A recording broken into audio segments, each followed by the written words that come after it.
যে সকল জিনিস আপনি অর্ডার দিয়ে সরকারি আদেশ দিয়ে ঠিক করতে পারবেন সেগুলো আপনি এখনই করে ফেলবেন।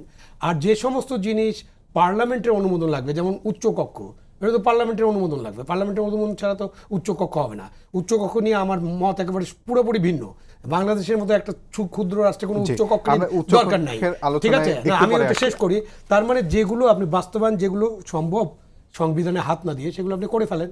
আর যেগুলো সংবিধান পরিবর্তন করতে হবে সেগুলো আপনি নির্বাচনের পরে যে যারা ভোটে পাবেন তাদেরকে জনগণ নির্বাচিত করবে, যারা সরকার গঠন করবেন এবং যারা পার্লামেন্টে যাবেন সবাই মিলে তখন এটাকে ঠিক করবেন।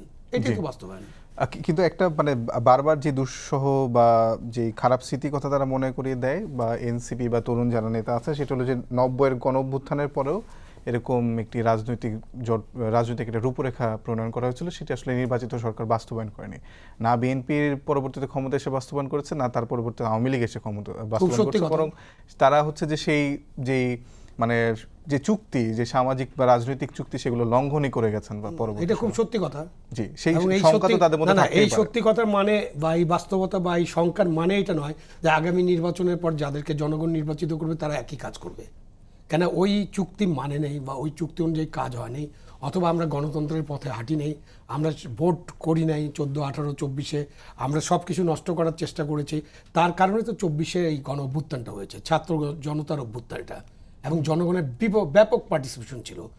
ছাত্ররা প্রথম দিকে আন্দোলন সূচনা করছে, কিন্তু গণ অভ্যুত্থান হচ্ছে তখনই যখন লক্ষ লক্ষ মানুষ, সাধারণ মানুষ, খেটে খাওয়া মানুষ, শ্রমজীবী মানুষ, তারা যখন আন্দোলনে অংশগ্রহণ করছে, অভিভাবকরা, শিক্ষিত মানুষরা, মধ্যবিত্তরা, প্রাইভেট বিশ্ববিদ্যালয়ের ছাত্ররা, তাদের অভিভাবকরা, এমনকি আওয়ামী লীগ করে এরকম পরিবারের লোকজন এই আন্দোলনে অংশগ্রহণ করছে। কেন জিজ্ঞাসা করছে, আরে ভাই কী ব্যাপার? বলে আমার ছেলে তো মিরপুর 10 নম্বরে চলে গেছে, সে তো গুলি খেতে পারে, আমাকে যাইতে হবে। তো এই যে অবস্থা, এই অবস্থায় যে আপনি পুরানা কাসুন্দি ঘাটবেন, হ্যাঁ, পুরানা কাসুন্দি ঘাটবেন, ঘেটে বলবেন যে না, তাহলে কি করবেন? তাহলে নির্বাচন দরকার নেই, দেশে একটা অনির্বাচিত সরকার চলতে থাকুক। এখন যে সরকার অনির্বাচিত সরকারও হয়তো আমরা। আপনার সুপারিশ একদম স্পষ্ট যে আগামী নির্বাচিত সরকারের উপর আস্থা রাখতে হবে, যে তারা বাস্তবায়ন করবে।